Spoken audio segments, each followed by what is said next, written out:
छत्तीसगढ़ में विधानसभा चुनाव के नतीजे आने के बाद एक बार फिर ईवीएम मशीन पर सवाल खड़े किए जा रहे हैं। कुरुद विधानसभा क्षेत्र से बहुजन समाज पार्टी के प्रत्याशी को न तो खुद का वोट मिला है, न ही उनके परिवार का, जबकि वोट डाला गया था। इस पर आइए सुनते हैं कांग्रेस के प्रदेश अध्यक्ष दीपक बैज का बयान। ईवीएम मशीन पर सवाल उठाया जा रहा है, आप किस तरह से देखते हैं? देखिए, ईवीएम मशीन पे सवाल अभी से नहीं उठ रहा है। ईवीएम मशीन पे सवाल तो सबसे पहले भारतीय जनता पार्टी के नेता लालकृष्ण आडवाणी जी ने उठाए थे। भारतीय जनता पार्टी ने ही उठाया था।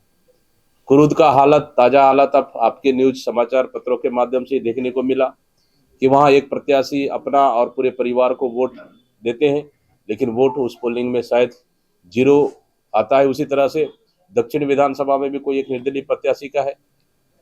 तो ये कहीं ना कहीं एक सोचनीय विषय है। मैं नहीं कह रहा हूं कि स्पष्ट रूप से, लेकिन ये कहीं ना कहीं सोचनीय विषय है और इसके लिए पूरा देश में बहस और चर्चा छिड़ी हुई है। कोई दीपक बैज का ही सवाल नहीं है।